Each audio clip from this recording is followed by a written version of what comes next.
Welcome to the InvestFourMore Real Estate Podcast. My name is Mark Ferguson, and I am your host. I'm a house flipper. I flip 10 to 15 houses a year. I own 13 rental properties with a goal to buy 100 by 2023. I'm also a real estate agent. I've been licensed since '01. I run a team of 9. We sell close to 200 houses a year. So on this show, we like to interview house flippers, landlords, and the best real estate agents in the business. So stay tuned for some great shows. If you want more information on my rentals, on the numbers, how I buy properties, check out InvestFourMore.com.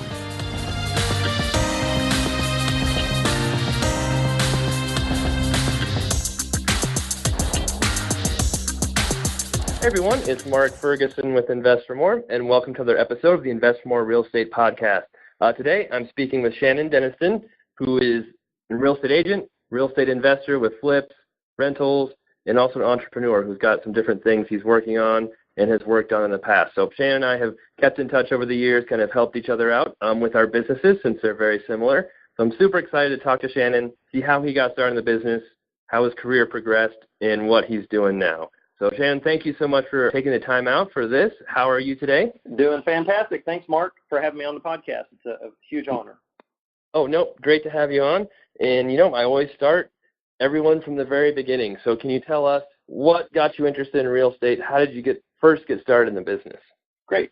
So I got started back in the early 2000s. I had a meeting with my accountant, and I had to write a really large check to the government. And I asked him, I said, how do people minimize their tax liability and avoid having to write checks this large? And he said, rental real estate. So come to find out, he actually owned some properties himself.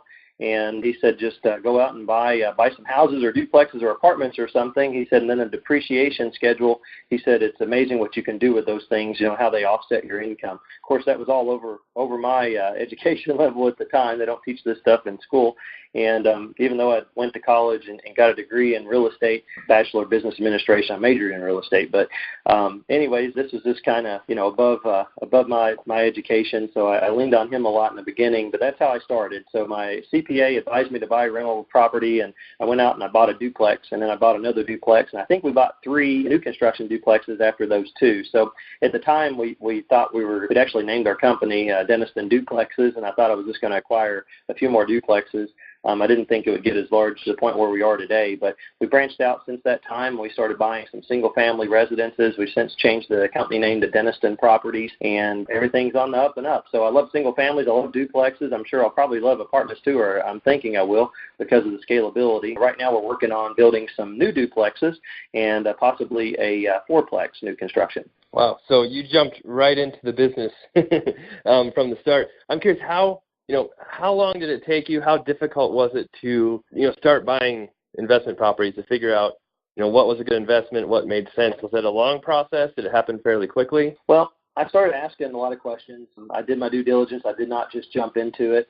I tried to seek out and find people that had already had real estate and had, more than just a handful of units, because, it was my goal, to buy, several. I didn't plan on just buying 1 or 2. I didn't really have a goal in mind. Right now my goal is to have 100 rental units, but, I start listening to your podcast and other podcasts, and people are having thousands of units. One person I follow, I think, has 20,000 mobile homes or something. So just kind of crazy, scalability. It's interesting to see what we each do in our businesses to scale it. The cool thing that I like about it is, you can learn as you go. It's one of those things. It's real estate, right? So, as long as you don't buy it terribly wrong, you have a pretty good exit strategy, which is just to sell it. So if you buy a decent property, but you have to buy it right. I cannot stress that enough. You have to buy it right. And when you're out looking at properties, make sure your realtor has rental property. Make sure that they, hopefully are a homeowner and don't rent. Hopefully they own where they live, and hopefully they have some rental property. I see a lot of that's a common mistake. People will go to a realtor that doesn't have experience working with an investor, and they have tons of experience obviously working with homeowners, but us investors, we're different animals. So we have to buy it right. And sometimes I talk to realtors and they say, well, there's no way you can buy this property for that. And I say, well, who knows? Let's just make the offer and see where it goes. And a lot of times, numerous times I've had realtors tell me, well, that's a low ball offer. It's going to get you a bad reputation. They're not going to accept it, and then an hour or 2 later, I've just bought tens of thousands of dollars worth of real estate for pennies on the dollar. So you never know. There's this one thing I've discovered is that people sell stuff just to get rid of it. I call them yard salers, but they actually sell houses, come to find out, just to get rid of them. Some people are just in horrible experiences. They've got a bad renter in there, and they don't know how to get them out, or they haven't had any success in getting them out, or maybe their property just has all this deferred maintenance, and it's just overwhelming to them. So you want to seek out and find deals like that, some ones where you can put in some elbow grease, you can buy them right, you can fix them up, and be profitable at the end. So some of the worst advice I got early on was, you don't make any money in this business, you just buy the properties, you put 20% down, and your residents pay your mortgage. So that's how I thought the game worked. I thought you just bought property and you placed tenants and they paid your mortgage, and you did all this work for free for 15 years. That's, come to find out, the wrong advice. So there's a lot of work involved in this business. There's a lot of risk involved in this business, and you want to make sure that you're paid for both of those. So you have to buy the property right. Today, the metric I use is 50 times rent. That's a perfect deal, in my opinion. If you can purchase a nice property, not a rundown property, but a fairly somewhat nice property for 50 times the rent. Now, I guess most of our properties rent somewhere in the $600 to $1,200 range. We live in a community of about 28,000 people in our county, small town, and we're able to, to see rents of around $600 to $1,200 per month. The stuff that rents for $800 and $900 a month today, 10 years ago, 15 years ago, was renting for $200 or $300 a door less than. So we've noticed also some appreciation in values, but that's only part of it. If you're going to sell the property, it's not my intention to sell the properties at this point. But, come to find out, a good metric is 50 times rent. Every now and then I'll go a little bit higher than that. The deal still works out usually if you went up to 100 times rent, but the only case I would do that in is if it's brand new construction. And you're in Kentucky, right? So you're in a market that has generally lower prices than, East, West Coast, some other areas of the country. Correct. So our typical deal here is about let's say a $40,000 home that needs about, $5,000 or $10,000 worth of work. So we end up with about a $50,000 property and hope to rent it for $1,000. Usually we get somewhere around $850 or $900, which is pretty close. Our new construction stuff that we're looking at building, we've got 7 duplexes, that's 14 units, and then a 4-plex and a couple homes that we're hoping to build this year. So the year, is a little over halfway finished, so it's going to be a tight squeeze, but I think we can pull it off. But some numbers I'm looking at on those, my construction costs and everything, I think I'm going to be somewhere closer to that 100 times rent, probably maybe 85 times rent. I don't like to go up to 100, but when I started out, that was kind of my metric, was 100 times rent. So if something would rent, say, a duplex $650 aside, $1,300 a month, they're paying their own utilities, I would expect to pay up to $130,000 if it was brand new. But today, I'm looking to acquire properties at about half that price that produce the same return. So if I can buy a $30,000 home and put $10,000 or $15,000 into it and get that home to rent for $800 or $900 a month, that's a perfect deal. If I get the $30,000 home, $15,000 in it, have $45,000 in it, and it rents for say $700, I still think that's a pretty fair deal. No, those are great numbers. What do property taxes look like in your area? Say on that, $30,000 house. They're a very hot topic around here. There's been a lot of miscalculations on our property taxes, and we're paying 1.21%, which is pretty high for this area. In Lexington, Kentucky, which is about 30 miles to my west, their property taxes are a little bit less than that, and they're a large city. So we're a small community. I feel like they're kind of charging higher rates than what they should be. I was actually a plaintiff in a class action lawsuit against one of the local government agencies for miscalculation of tax rates, and we had a verdict in our favor, and then actually it was appealed. They were granted an appeal, and they won on appeal, and then we were not granted an appeal. The judge pretty much said that, since it had went on for so long, there were like 30 years where the tax rates were calculated improperly, that because it had went on so long that it would be detrimental to try to reverse that. So it was kind of like, well, he was acknowledging that we're both right. So it was kind of a setback there. There was a lot of us, that owned property in the area had bonded together and tried to fight the thing to try to sort it out and fix it. We certainly don't want to, see any less government services. I mean, in a sense, we didn't want to, put anything out of business, but we were just asking for fair taxation.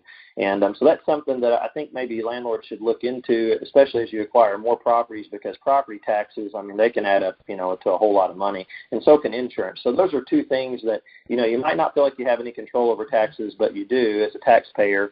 And then, The other thing is insurance. You have a lot of options with insurance. I mean, there's all kinds of insurance companies, and the more properties you have, I think that it opens up even more options. No, that's great. And yeah, I mean, depending on what state you're in, and even like you said, the county or city, property taxes can range quite a bit and make a huge difference on your returns. And, Colorado has super low property taxes. On a $200,000 house, we might pay $1,200 a year in property taxes. Wow, that's good.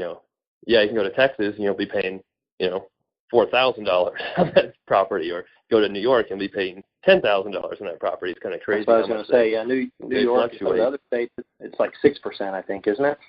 It's really high. I don't know the exact percentages, but I know it's really hard to have profitable rentals in those areas because taxes are just so high. And then, and also they have, don't they?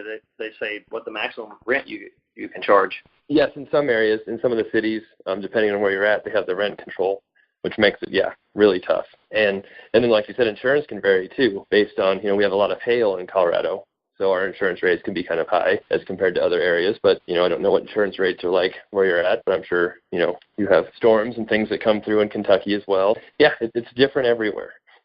It's a learning experience. When you get in, you think you're getting a good deal, and then you talk to other landlords, and they open doors for you. There was an issue. I bought a property with an abandoned home on it, and I purchased it because I own an adjacent property, and this one I purchased, it had two big trees in the front yard, and one was lingering over my property, over the home that I owned on that property, and then the other tree was leaning over the neighbor's home. So I went and talked with the neighbor and to see if they wanted to, buy the property, and we could get these trees laid down and just, maybe, to clean up the neighborhood a little bit. Well, they didn't want to go through the expense of demoing the home, so I was able to work something out with the landowner and purchase the home. But the problem I had was getting it insured. No one seemed to want to insure it where it had this abandoned home on it. So I was able to actually find coverage for that property for about $12 a month and liability only. I didn't want to insure the structure, but there's companies out there that'll just let you insure, just for the liability side of it. So now when we go out and we purchase raw land, I still insure that with a liability policy. And like I said, I found a company that does it for like $12 a month per parcel. So, if I can help anybody with that, please reach out to me. And by the way, I'm on Facebook under Shannon Denniston. I have a couple pages on there, personal page and then a fan page, but either one of them I try to check pretty regularly. So if anyone has any questions, I'd love to help. And I think you'd agree, Mark, that those of us that have been around the block, we want to give back because people certainly, helped us get to where we're at. Oh, yeah, very true. And I think a lot of people can be scared to ask for help or talk to people who've been successful thinking they don't have time or don't want to reach out. But, time can be an issue, but at the same time, a lot of people will help out there. And a lot of successful people are happy to help others who have been, through the same thing they have and realize they can make the trip a lot shorter with the right information. Cool. Well, Shannon, you had duplexes and you have single-family homes. So I'm curious, what is your take on the advantages of a duplex or the advantages of a single-family home? Well, each has their pros and cons. With duplexes, you can scale your business faster, so you're picking up 2 units per transaction versus 1. The cons to it are single-family. There's a larger buyer pool, so if you're going to be flipping properties or you're going to be buying and reselling them later, the buyer pool is significantly larger for single-family, so it's easier to sell those properties off. For a lot of people, their end game is to buy everything, get it paid for, and then sell it off. I'm not sure if that's my end game. I know that my end game probably involves a private island somewhere and some exotic sports cars like you own now.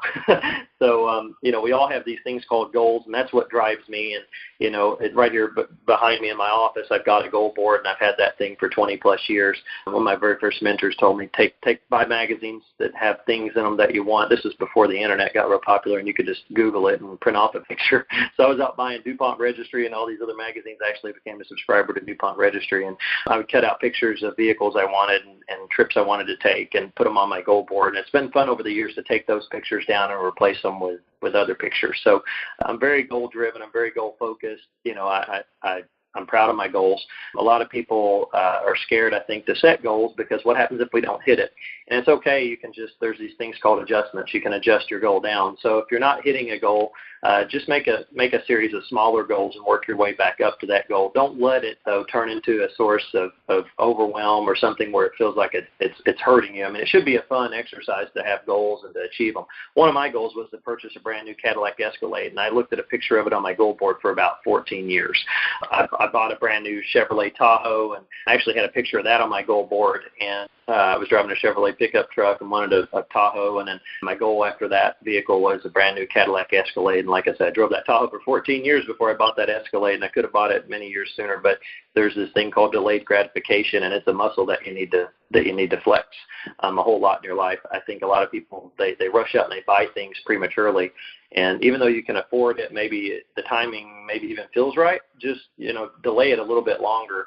And I feel like that's a muscle that we're working called delayed gratification. So it has a whole lot of benefit there. Yeah. Nope. And it's tough to do, too, because there's a tricky mix between, setting those goals, making these big accomplishments, and then rewarding yourself at the same time, where you want to reward yourself and have fun and enjoy things and be happy, but at the same time, you don't want to destroy your business or your savings or your credit, doing it too soon. So it's a tricky little balance there on when to, indulge in things, what to indulge in, how soon to do it. But I think one great thing about rentals is they can provide that monthly income and kind of like a safety net. Once you get enough properties, you kind of know how much money you're going to make with them over time. Mm-hmm. So even if there's a disaster in your business, your income declines, you still have those rentals coming in. So how many rentals do you have now? I have around 40 right now, and they're all, to my knowledge, rented. Obviously, we have people on our team that help us with these things, and we certainly by no measure do it all ourselves. So I have a lot of awesome people on our team, and that helps me with different things as you do. So, it's very important that we delegate out the stuff that we don't enjoy doing, and that we, keep time for our family, for our friends, and to keep our sanity. Right. One thing I keep alternating back and forth on is whether or not to work weekends. It's really easy to want to stay at home and spend all weekend with your family. But when you have these big goals staring you in the face, it's kind of a trade-off. So, you might spend one weekend at home with the family and work those other 3 or 4.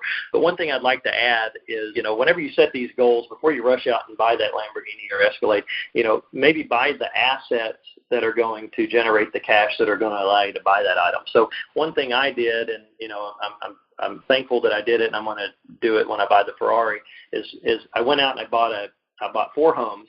There's 4 homes, 4 particular properties that make my Escalade payment for me. And a unique story on these homes. There were 2 homes that were in the home book. For those of you that are new to investing, there used to be these books, and especially, I guess there are maybe in all communities, but in our community, they started out black and white, then they were color. That was a big day when they all converted to color. But there were these books, and you'd flip through them, you'd pick out the homes you want, you'd circle them, you'd call the realtor, you go look at it and buy it. And so in this home book, there were these 2 not so nice homes. I say not so nice. They were very, very tiny. I mean, I guess you could even give them the label of a tiny home. And they were very ran down. And there were 2 of them listed, and they were always in the book. Like I would look through it, every time each month a new edition would come out. And just something told me one day to call the listing agent. So I called them, and I went and looked at this. This was before I had my real estate license, so I was still using realtors to represent me. And now it's a lot more fun because I can just go and let myself in, make the offer, and hopefully, get it bought before anybody else looks at it or finds out about it, right? So a lot of benefits, I think, of having your license, as an investor. But these 2 homes, they had sat on the market forever, and I decided one day to go look at them. And I made the mistake of taking my wife with me. And she got out, and she went in the first one, and she immediately went back to the truck. And I went over and talked to her, and she said, "We're not buying these." And I said, "Why not?" And she said, "We're not buying these." I mean, they were that bad. They were bulldozer grade quality. And there were 2 of them, so I stuck around. I talked with the owner and with the agent, and I said, "Who owns these other 2 homes over here?" And he said, "Well, Mom owns those too." And I said, "Okay." I said, "Would your mom want to sell all 4 as a package?" And he said, "Well, sure." And I said, "Well, can I make you an offer today on all 4, and you all talk it over, and then we can get back together?" And he said, "Well, what's your offer?" And offered $14,000 for 4 homes. So maybe it'll give you a clue of kind of the quality of these homes. And so I bought 4 homes for $14,000, $3,500 a home. We went in and we spent probably $100,000 or more renovating these homes. So now we're up to, 115. We're probably at 130 or something, for all 4 properties, turnkey ready. Well, today those homes bring in approximately $2,100 a month. After the taxes and insurance are paid and the loans paid, it pays my Escalade payment, or it's really close. So there might be money left over. I'm not sure. It's really close. Okay. So my whole goal here was, I talked my wife into it, and there's another strategy here too for those of you that are married. to get your spouse involved, because you'll get to certain, like I call them plateaus, and you kind of feel like, well, do we really need any more? I mean, we have enough money to pay our bills. We have money left over. We have a pretty good life. Where do we stop, or do we stop? So I think life's pretty interesting, and I like to see how far I can go. So my goal is different than my wife's. My wife would have stopped 20 properties ago probably. So the way I was able to get my wife on board was I started talking to her about her goals. What are some things that you would like? Well, she likes things of quality just like I do. And, one thing might represent 10 things, right? So it's like, one thing, the cost of one thing might represent 10 small items. So our goals today they're very, high quality, things that cost a whole lot of money, but we don't have a whole lot of things that we want, if that makes sense. So one of the things my wife wants is an in-ground pool. And I think I've got her back on board now to maybe buy the next 50 properties so we can get that in-ground pool. But there were some other things that she wanted, and we made milestones in our business, to get those things. So it just felt like she was, more supportive of my goals, because now that we were working towards not just my goals, but her goals as well. But I think that made a lot of sense to her when I said, if we buy these 4 homes, here's what it's going to cost approximately to fix them up. And of course, that was way less than $100,000 at the time. Once you get into them, you start, prodding around and fixing them up to do it right. It usually costs more than what you initially budget, strange enough. So we got into it. But anyways, it all worked out and got into the project, and it was successful. And, she understood that I was wanting to buy these properties, fix these properties up to acquire my goal of a Cadillac Escalade, and that's what I did. So I like to share that story because, we could have went out and bought a new vehicle then. And I mean, if we need to, we could have paid cash for it. But, when they give you 1% interest, it's kind of silly to spend your cash on an item that you're getting a 1% loan on, because, your loan on your real estate is probably, 4 or 5% or something, I'm guessing, or, 9 or 10% if you're using hard money. So, whenever we want something, we try to acquire the assets and let the assets pay for it. And that's been a huge piece of advice that I don't know who gave it to me, but it's just wonderful. No, that's great. I kind of did the same thing when I bought my cars.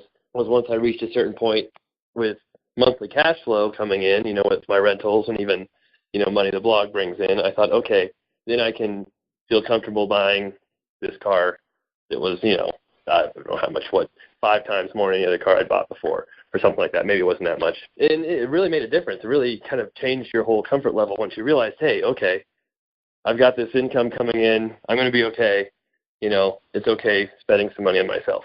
But you also don't want to do it too soon, like we talked about before, too. So with these properties, you've mentioned financing a little bit. How are you buying them? Are you using banks to finance them? Is it cash? What's the process look like as far as paying for them? Well, let's start at the beginning. At the beginning, obviously we had, if we were blessed, we already had the cash because we had to get started with the first one, let me say anyway, because we had the right, that we had a really good year. And with the technology-based business I had built and had a lot of cash come in early 20s. So I needed somewhere to park that cash, and so we had the cash to do the first deal. And then as we started getting into it, it's actually when we started struggling because we ran out of the cash. So, you might have a good year. It doesn't necessarily mean you're going to have a good year every year. But sometimes when you're wrapped up in the moment, you think you're going to have a great year every year. And life has seasons, just like the year has seasons. So it's very important that you allow for those seasons and, don't get the cart before the horse, per se. So in the early, when we first started out, we were able to, we still had to borrow some money, but we did have some cash, to do the down payment. I think on the second deal, we did a piggyback loan on it. So I think they let us borrow the equity out of the first property to use as a down payment. I can't recall. It's been several years ago, but I think that's how we did the second deal. And then the third deal, that took a little bit more time. I think there were probably maybe 50 to 100 banks I had to go through before I got a yes. Maybe some of you guys can relate to that. Don't get discouraged. Somebody out there will give you money, even if you have to pay triple for it. You'll find a source for the money eventually if you keep flipping over stones.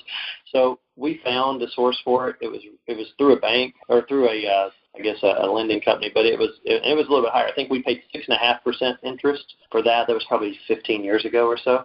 And it was around a $400,000 note, I think. So it was like 6.5% interest. And then they told us that PMI was going to come off of it because we didn't have the whatever you needed down. So there was PMI on the loan. It was pretty significant. And they lied to us. They never took the PMI off, even when we got below the threshold. I think it was 78% LTV or something, but we were down to like 7 below that. And they were refusing to take it off. They said, we don't have to take it off. And what had happened is another bank or lender had purchased the note. So it got really messy. So that led me to refinance refinancing and brought about the education on how does a refinance work, because I didn't understand that. So a lot of this is just a learn as you go thing. Just jump in. Don't jump in. I mean, do your due diligence, but, and we'll share some more metrics here, I'm sure. But, you want to do your due diligence. You want to buy the property right. Then you want to make sure you finance it right, you insure it right, and things like that, on and on and on. So I guess, the thing that I've learned about financing is, if the rates drop tremendously, like we did see, a few years back, that's when you want to refinance. Now, the downside that I don't like about refinancing is it resets your term. So we went from, a 15-year term, we had them paid down, and it was less than 15 years, back up to a 15 or 20-year term. But it also reduced our payment, and the banks come to find out they love that your payments are less. So it makes it easier to get ongoing financing after you refinance. Have you noticed that? Yes, for sure. No, the banks will look at your debt-to-income ratio more than, your total income or your total debt amount. So if you reduce your payment from $700 to $500 a month, even if you increase your loan amount by, $20,000, it's easier to qualify for a loan because your monthly payments are lower. Yep. It's a lot. And that was another lesson I learned. So you just learn as you go, buy the property right. Don't go out and buy a whole portfolio, if you haven't ever done this. But, start out with a small home. I mean, I'm sure there's $5,000, $10,000, $20,000 homes that are fixing to fall down that you could buy and fix up or push down and build something new on. So, but, start wherever you can. There's opportunities for at all levels, literally. You just have to look for them. And they're on MLS. They're on the MLS. They don't have to be a private deal. I mean, we do private deals, but we also do, a fair amount of our deals are offered to everybody. Like those 4 homes I shared the story about, they were listed. 2 of those 4 homes were listed, I bet, for 6 months or longer. And just nobody wanted them, and they were priced at like $20,000 a house. And that's another lesson I learned. And realtors probably won't like me sharing this. I don't mind it a bit. I love working with investors, but most realtors I found out don't like working with us because we're low ballers. We'll make a low offer. They'll ask $20,000. We'll offer $2,000 or whatever. I mean, maybe that's extreme, but in my case, it worked out. I bought 4 homes for $3,500 a piece. 2 of the 4 homes, though, were listed for $20,000 a piece. So I'm sure people were probably looking at these, maybe even driving by them, maybe even looking at getting in the investment game and seeing these properties priced at $20,000, and they're probably thinking, well, I can't even get half of that.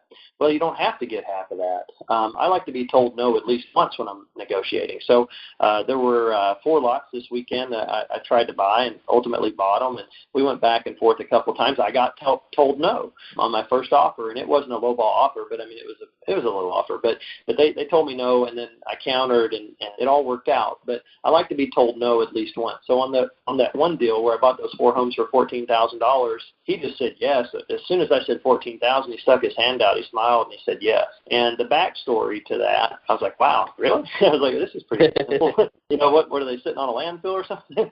And is it worse than what they really appear? Because they appeared pretty bad. And he said no. He said, Mom's in a nursing home. The nursing home's fixing to take everything. He said, and the realtor said he's just basically trying to save face. So he was trying to help his mother out, with selling off her property because she is in a nursing home. Otherwise, he didn't want the nursing home foreclosing. So $5,000 probably would have bought the property. But I didn't know that until after the fact. And, I made this gentleman a cash offer. And I told him, I said, it's the best I can do. This is the best I can do. And it was the best I can do. And if he said no, I was prepared to walk. I didn't have to have them. They weren't the greatest properties, but I knew what I could make them into. So, I made the offer. I call these people yard salers. Some people sell things just to get rid of them. And, you never know. I bought homes that were priced at $30,000 and $35,000 for $5,000.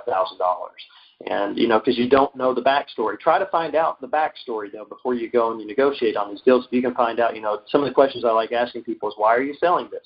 What are you going to do if you don't sell it? And then that'll tell you kind of their motivation. Oh, well, I'm going to sell it. Okay, well, they're motivated now, right? They've already made up their mind. They're going to sell it regardless. So, you want to ask some questions going in that'll kind of help paint that picture of maybe their motivation behind it. There's another interesting story, and they start to stack up, and I'd love to hear yours sometime. I've heard many of them, over the years on the podcast, and I love hearing stories. I think most people do.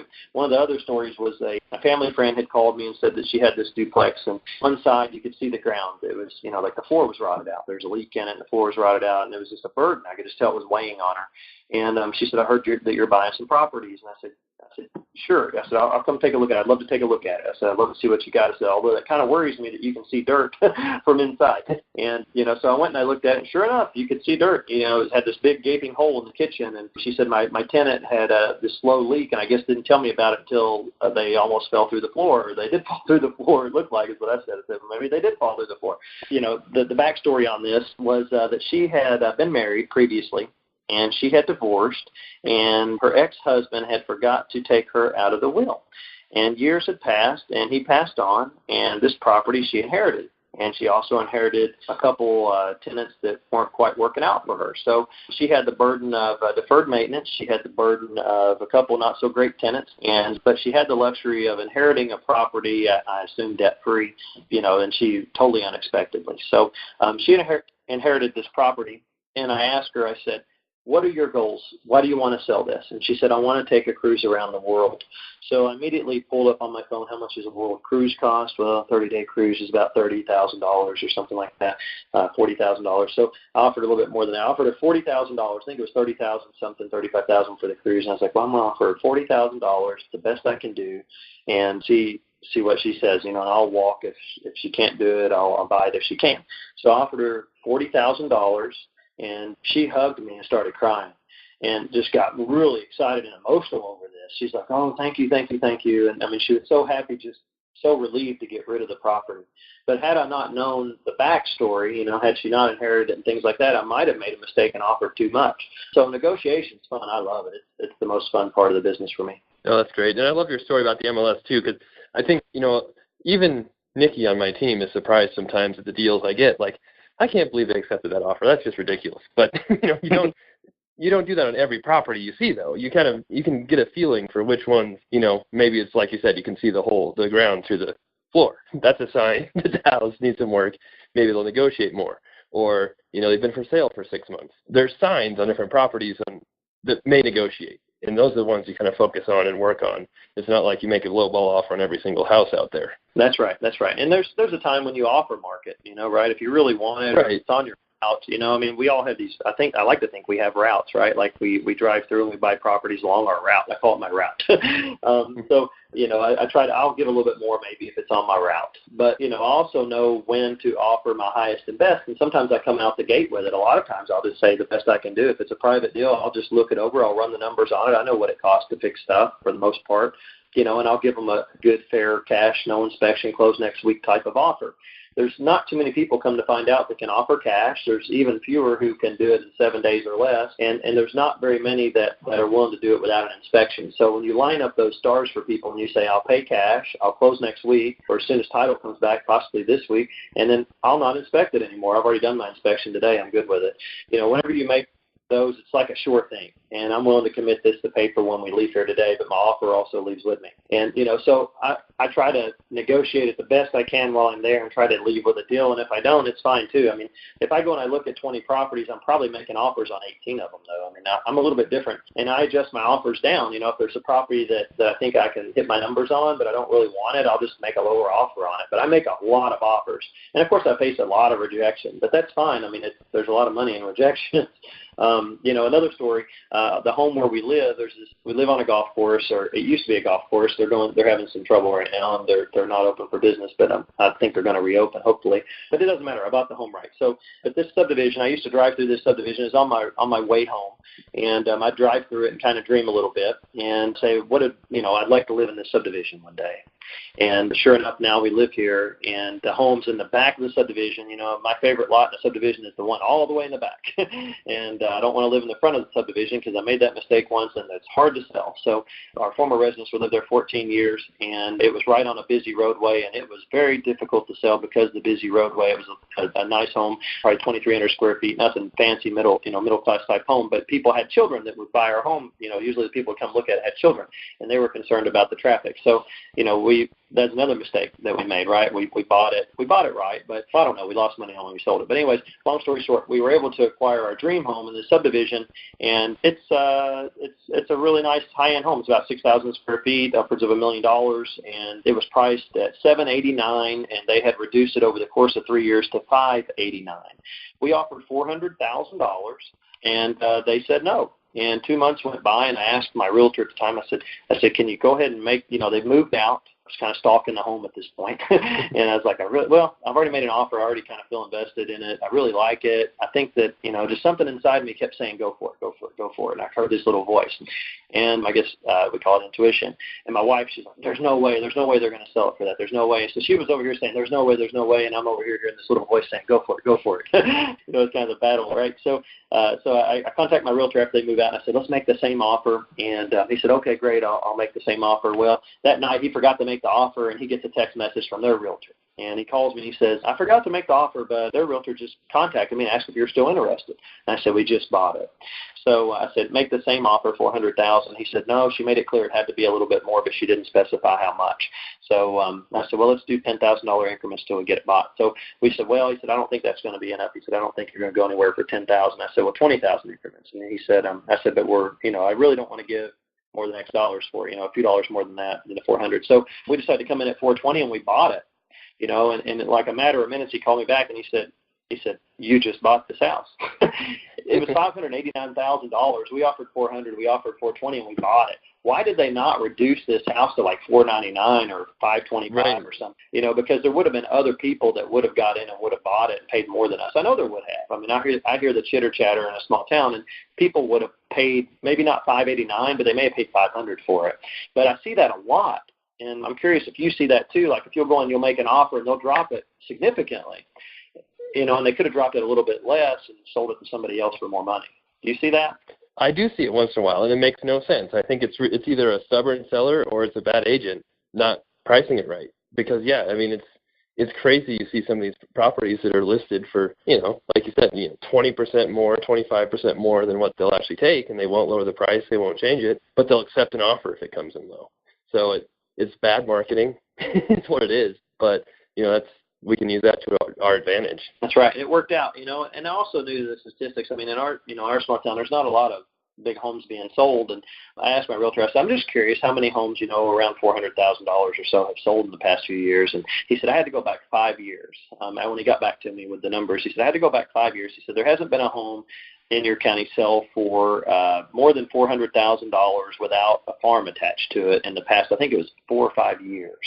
So I said, wow. So the buyer pool is extremely small is what I'm hearing. And he said, tiny. He said, I'm surprised that they've had more than 1 or 2 offers. He said, and maybe not very many more than 1 or 2 showings in that 3-year time period. So I said, well, let's go for it. I said, I think we got a perfect opportunity here, and let's try to make it as easy and clean cut as possible. I couldn't do cash on it, but, I said, I can probably get I can get the money fairly quickly, hopefully in 30 days.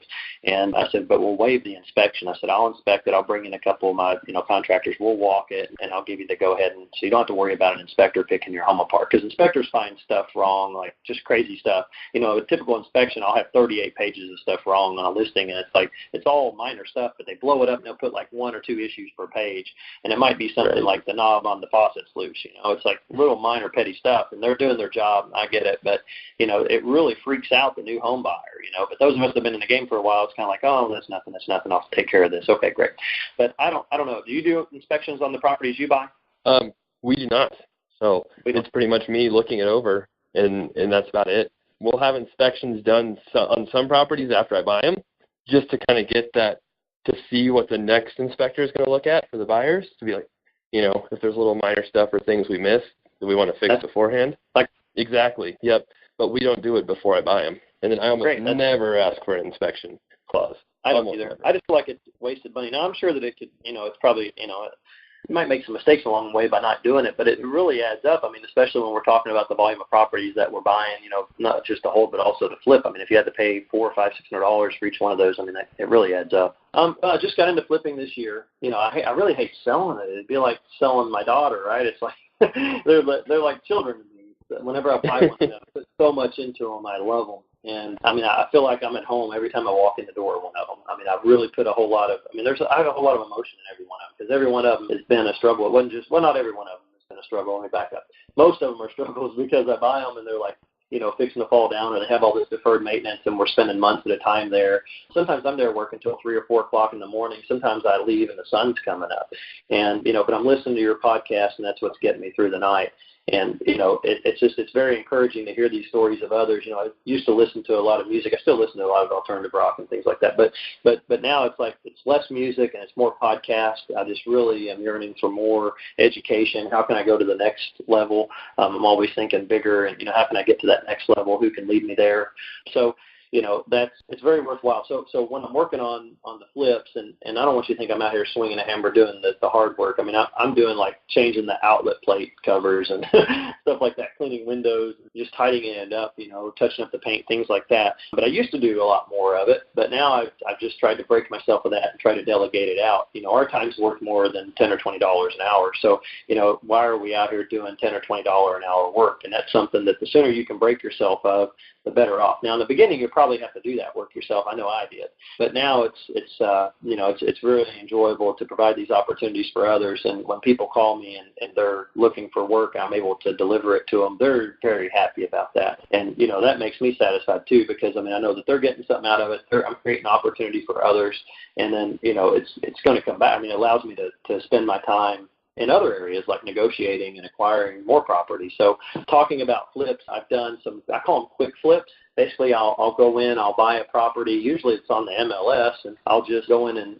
clean it up, clean out the crawl space, maybe seal the driveway, scrape any flaking paint or drywall mud or anything like that, and just clean it up and just try to make it presentable. And a lot of times we don't even turn the utilities on. We'll just go in and clean them up, make them look good, and then I'll send out a top-notch photographer, a videographer in some cases, or drone operator, and we'll package them differently than the previous agent. So now that I have my license, it's like I call it a rebate. Whenever I buy a house, it's like I get a rebate back, and then whenever I sell it, I get another rebate back, which is pretty cool. So now I'll purchase a property. If the pictures look bad, or I don't know about your market, but there's some realtors here. It's like I swear they just they don't even get out of their vehicle. I swear they just roll up and roll the window down and take a picture on their camera phone, and some of it looks like they still have a flip phone, and the picture is horrible. Sometimes it's like a picture of a picture, like somebody screen captured the previous agents, like off of an expired listing when they're relisting it. It's, golly, really? Really? Spend the money, for a photographer and for a videographer, and do it right. Because you're talking about a commission with a comma in it, So, you're making thousands of dollars when you sell a property. If it's a nice property, spend the money up front to do it the right way. And that's something today when I get off the phone with you, I have 2 listings to enter, 2 brand new listings, and I had a phone call right before, we hopped on the call of another FSBO that I'd stopped in and talked to, and she's decided to list with me. So, I'm picking up these listings, but when I pick them up, something that's really helped me pick them up easier and faster than other agents is because I'm sending out a photographer. So as soon as I get a new listing, the first 2 calls I make are to my photographer and videographer, and I schedule them. They go out and they take the pictures, and they make it look like $1 million. Even if it's a $1 million home, they make it look like $5 million. And they just really they do their thing. They're professionals. They're a professional photographer. I'm a professional realtor. So they make it look better than what it really is. They make the rooms look like huge rooms, but if I take a picture with my camera, it looks like a bathroom. So I send these guys out. They take the pictures. They do the videos. They do the fly. They put the drone up in the air. And I found out that home sellers, they get excited when I say, hey, I'm going to put a drone up above your property, and we're going to fly it, and we're going to trace the boundary lines. There's one of the new listings I'm fixing to put on is a 3-acre listing right in the heart of our city, but yet it's somewhat secluded. So I told the videographer, I said, I want you to fly up and get 2 or 3 different angles and trace the boundary lines. I'll send you the PVA map so you can see the boundaries. I want you to overlay it. And I just really want people to grasp how big 3 acres is in this area. So you have all these surrounding homes, and then you have this 3-acre tract, and it's like magnificent. So it really makes a huge difference. So back to the flipping on those, I've done several of them, and usually I can make $10,000, $15,000 in 30, 45 days just by quick flipping. Not even swinging a hammer, not even turning the utilities on. And I'm talking $20,000, $30,000 houses that I sell for $30,000, $45,000. So, $10,000 or $15,000 markup. There was one that I bought here this year, right up the road from my home, and we got it for like half the price. Somebody called me, and I was able to buy it, and then that company, it was a company that owned it. They said, well, we have one in Louisville, Kentucky. That's about an hour and 45 minutes from me. And I said, well, that's too far for me, but maybe. I said, but probably not. So I just kind of brushed it off. Well, they emailed me, and then they called me again. And I said, well, I'm going to a ball game there this weekend. I'll stop by and take a look at it if you'll shoot me the lockbox code. So I went and I looked at it, and it needed a whole lot of work, probably. I don't know. It needed a lot of work. More than $10,000 worth of work. And that's a little bit still out of my comfort zone when we start talking, above say $20,000, it's kind of like, wow, it's a whole lot of money to put into a used home. So, or it is for my market when I'm spending $20,000, $30,000 for a home. But this one I spent way more than that. But there was enough margin there. I thought I could make about $80,000 on this as a flip, just looking at the properties around it. So I went ahead and I bought it. I made them a low offer, and they said, well, our board of directors would like to try to negotiate the price up a little bit towards this other figure. And I said, here's some pictures I took while I was on site. I said, please share these with your board of directors, and hopefully we can put this in writing and seal the deal. But I hold firm on this offer. It's my highest and best, the best I can do. Within a matter of hours, I got a reply back, and they said, board of directors just authorized the deal. Congratulations. And so we were able to acquire that property. And I went down. I thought we were going to renovate it. I thought I had made like $60,000 to $80,000 on that deal. And went down there, and I tried to meet contractors. It was just really stretching outside my comfort zone. I learned a great deal. Either you win or you learn. Sometimes you're lucky enough to do both, but usually you win or you learn. And, in that deal, I learned a great deal. I also won, though, at the end of the day. I think I cleared $38,000 on that deal. I held it about 5 months. I spent maybe $1,500 on it. So there's some properties out there that you can touch a little bit or touch a whole lot. Yeah, you can flip and make money. The next thing I need to learn is 1031 exchanges. How do we keep the money that we make? Because it's no fun at all having to hand it over to the government. Right. Another thing, we're getting short on time, but you became an agent. So what drove you to become an agent? How long did that take, and what did that look like? So I graduated college in 2001. I'm 38 years old. And when I was in college, I thought I was going to get out and be a realtor and open a real estate franchise type company. And my plans changed. When I was in college, I started doing very well with website development business, and I was working. I kind of tailored it towards realtors, so I would stop and pick up their pictures. I'd go home and I'd scan them in on a flatbed scanner, and I would add the information from the home book they gave me and put those pictures in color on my website, and I would charge like per listing. So that's where it started. And then I built a website where people could do that themselves, and then I built a template and I sold it to a bunch of agents in these franchise companies, and then we just kind of scaled up from that point. So I was kind of always working along agents, and I would see, how much time they put into it and what they were making. And when you're not an agent, you're looking and you kind of think that every agent's getting rich and they're all making 6 figures and maybe 7 figures. But truth be told, very few agents, at least around here, even break the 6-figure mark. But they're putting in a lot of time, a lot of wasted time, come to find out. And that's the thing I don't like about being an agent, is all the wasted time that I spend that doesn't go anywhere. But sometimes you'll go out and you'll spend an hour and you'll make thousands of dollars. So it all balances out. But I just knew that at some point I needed to go ahead and get my license, because I was going to be doing the buy and hold, and whenever I buy it, I could get a little rebate back on the front end. I could get in and look at properties without having to bother an agent, and then it would also bring me additional tools to my tool belt, such as like PBA access in surrounding counties in my county, and meetings with other realtors. And there's a lot of chitter chatter like on pocket listings, as they're called. They might not be in the MLS, but when you're talking to other agents, it seems like every agent has properties that they're aware of that people would sell them and pay a commission, but they don't want to list them, myself included. So by being an agent, now I have all this inside information, and, I call it inside information because if you're not an agent, you're not going to be in those conversations with other realtors. So, I see it as a huge benefit. I'm sure there's some downsides to it. I know the liability, you have to watch that, but, I disclose everything. I tell everybody I'm an agent. I'm proud to be a realtor. And when I meet with a homeowner, it seems like that there's already some level of built-in respect and trust when you say you're a realtor. And, so I think it's a big benefit, and I recommend that if you're going to be an investor, an active investor, and you're going to buy, say 10 or more properties, I think you ought to get your license, in my opinion. Yeah, and I agree too. And I hear all the time how not good to be an agent and investor because of the liability and disclosure. I feel the complete opposite like you do. I think it actually brings you credibility. You can tell people, hey, you can look me up on the state website and see I'm licensed. You can see I've been in business for so long. I'm not just some guy off the street who just took a wholesaling course and has no idea what they're doing. So I think it helps, like you said, if you use it in the right way.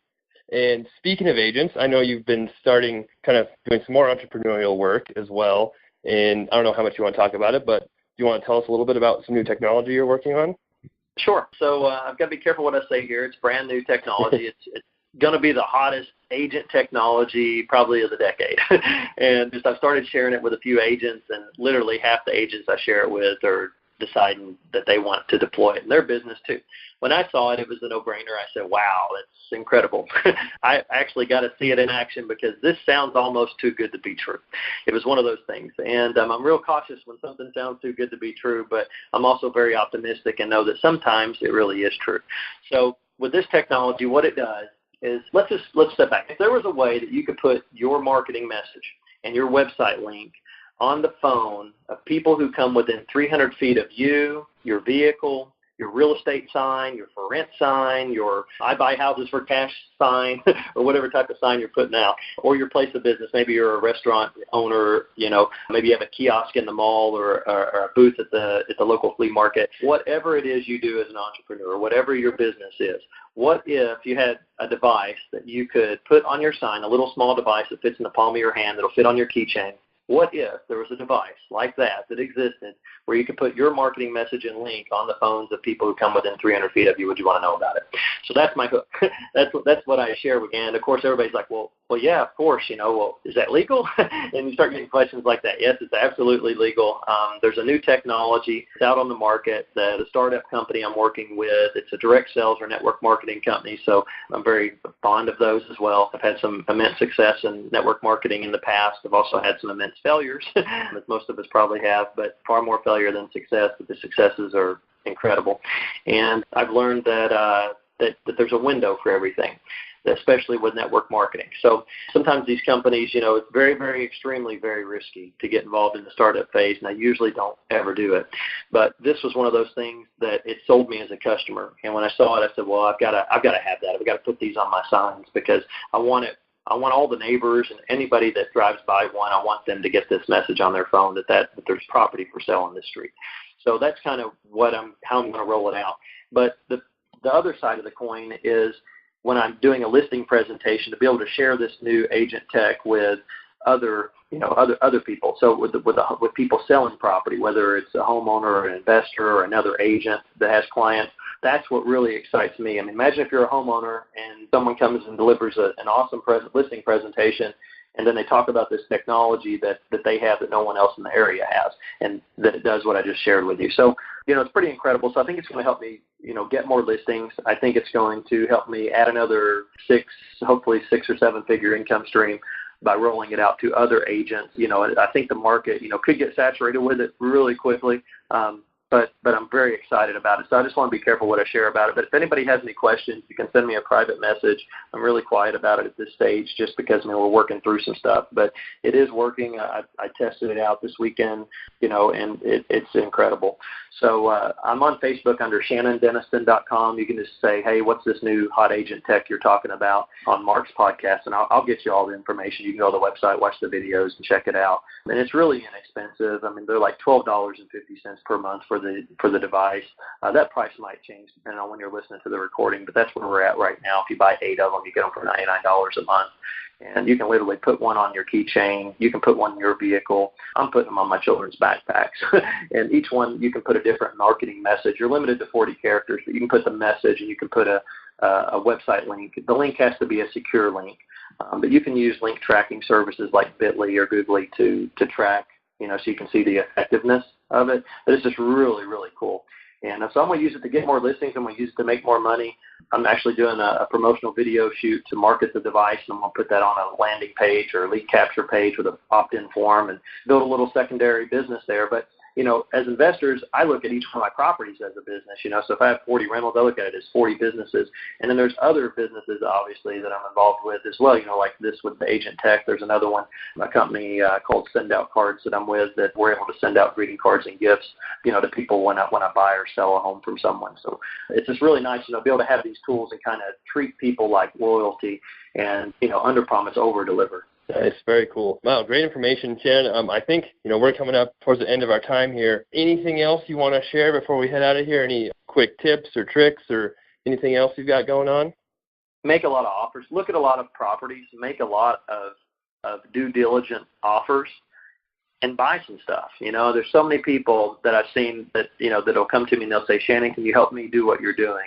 And my first question is, which part? I do a whole lot, and I do a whole lot, and I'm worried I'm going to regret some of the sacrifices I make, but we live a pretty good life, And, it's because of the sacrifices I made early on. My friends would go out partying on the weekends, and I would sit at home and, work on my business. And, so you have to make sacrifices. Understand it's going to be tough. You're going to do things that you might not have a smile on your face. It's not all roses. I remember, laying on the ground, freezing to death, thawing out pipes, in the early days.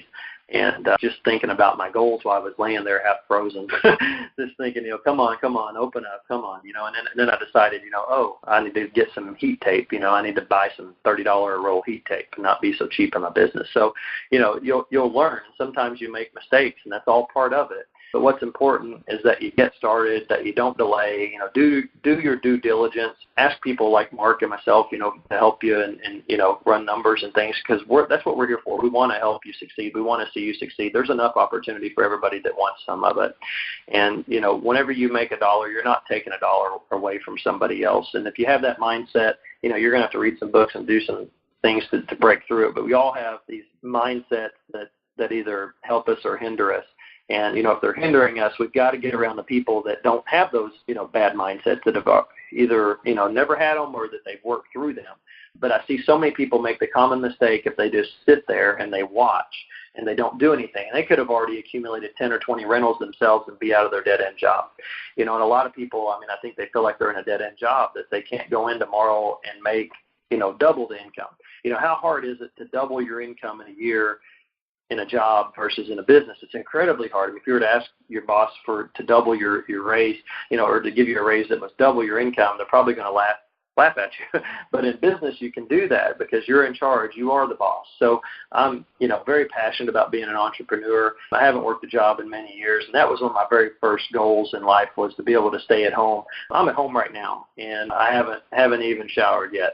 But, so it's already half the day. The day's already halfway through. But, I'm sitting here doing what I love to do. There's no other place I'd rather be than right now with you on this podcast. And, it's amazing to watch how life unfolds. But you'll have the vision of your life before you live it out. And I'm sure that there were many nights you would fall asleep driving that blue Lamborghini, and, way before you bought it. And I'm the same way. The car that really does it for me is a red Ferrari convertible Spider, and that's what I'm really working hard towards, and hopefully gonna, buy here very soon. So, those are the things, big goals. And it's okay if they scare you. Don't let them scare you too long, though. Set some small goals, too, so you have measurable success along the way. But don't wait. Just don't delay. Get in. Do your due diligence. Buy something. Buy something that you can afford. And if it's empty that month, make sure it's not going to break it's not going to break you. Because, that's another question. I think a lot of people, they don't get involved because they're like, well, what if it doesn't rent? What if it's empty for 6 months? Well, it could be. You're exactly right. It could happen. But I can assure you, the more that you buy, that risk will become minimal. Just last month, I think we had 4 or 5 people send letters saying that they're going to be moving, or call in and say they're going to be moving. So I was like, wow, 4 or 5 vacancies. Wow. But, that's what, 10% of our portfolio. Now, if we only had 4 or 5 and all of them were moving, that'd be pretty bad, right? But if you have 100 units, or if you have 1,000 units and you have, 10, 20 people moving in a month, it's not a big deal, or it shouldn't be. So buy stuff that you can afford, even if it's empty, but don't think that it's going to be empty for months at a time, because the rental market's really strong right now. And I think it's going to get stronger because a lot of people are shedding their responsibilities. They don't want to have to worry about fixing things that break. So they're willing to pay a little bit more. And I believe that people buy anything at the right payment amount, right? Everybody would buy $1 million home if it was $1 a month. So, it's just people are accustomed to buying things on payments, and it's okay to do, but, just understand that the rental market, it's very, very strong. I think it's going to get stronger as people seek retirement. I don't think they want the worries of home ownership. I think they want to downsize, and I think that we're in for a big awakening. I think that the rental market is going to explode. I think we're going to see significant growth over the next decade and a half at least. So, well, great information, Shannon. Really appreciate it. Covered a lot of different subjects. Had a lot of really useful information. So I really appreciate you being on. I'll include your contact information in the show notes that I do, so people can reach you easily. Thank you again, and I know we'll keep in touch. And, hope you have a great rest of your summer. Thank you so much, Mark. And once again, it's a big honor to be on here. It was actually one of my goals to be a guest on your podcast. So it's awesome, and it really is an honor. I just want you to know how thankful I am for the opportunity. And if I can help anybody, that's what I really get a kick out of, is giving back, good information and bad information that was given to me, because sometimes people don't know what numbers, well, what's a good price to buy it at, and is that even possible? Absolutely, it's possible. You just have to work a little harder. So thanks again so much, and have a wonderful week, and look forward to meeting you in person one day. Oh, yeah, nope, same here. All right, thank you again.